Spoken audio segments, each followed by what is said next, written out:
Et bonjour à tous et à toutes, et voici les actualités du 5 mai 2025. Voici ce que vous devez savoir aujourd'hui en un peu plus de 60 secondes. C'est parti. Avant de commencer, abonnez-vous, likez et partagez. Côté France, politique et société, Emmanuel Macron invite les chercheurs du monde entier à choisir la France pour leurs travaux scientifiques dans une tentative d'attirer le secteur de la recherche américain menacé par la politique de Donald Trump. Concernant la France au niveau des transports, grève SNCF, les TER seront perturbés dans plusieurs régions, notamment en Île-de-France, avec des perturbations sur les RERB et C, ainsi que pour 3 Transiliens. Concernant l'économie de la France, à partir du 1er mai, le prix du gaz diminue de 6,4%, allégeant ainsi la facture des ménages. Au niveau international, côté conflit et diplomatie, Israël prévoit d'étendre son offensive dans la bande de Gaza, où plus aucune aide humanitaire n'arrive depuis 2 mois. En Roumanie, le candidat trumpiste George Simion arrive largement en tête du premier tour de l'élection présidentielle. Côté météo en France, les prévisions météo du 5 mai 2025 ont des températures printanières sur l'ensemble du pays, avec quelques averses localisées. Côté événementiel, les Champs-Élysées étaient piétons ce dimanche 4 mai 2025, permettant aux Parisiens de flâner librement sur la plus belle avenue du monde en l'absence des voitures. Nestlé des traitements interdits sur ses eaux minérales. Nestlé Waters, propriétaire de marques telles que Perrier, Vittel, Epar et Contrex, a utilisé pendant des années des procédés de purification interdits pour ses eaux minérales naturelles. Ces traitements comprenaient l'utilisation de filtres à charbon actif, de lampes UV et de microfiltres inférieurs à 0,8 microns, ce qui est contraire à la réglementation française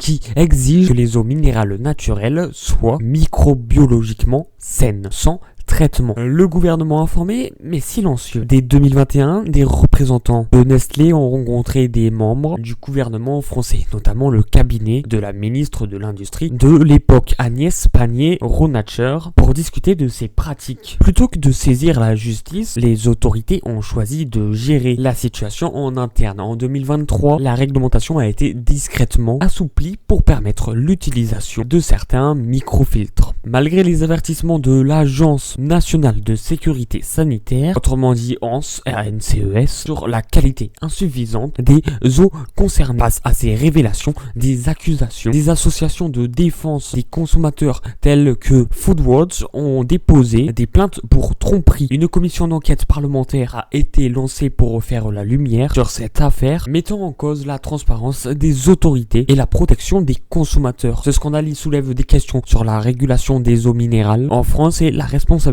des autorités face aux pratiques des grandes entreprises. C'était l'actu en 60 secondes. Abonnez-vous pour rester informé chaque jour.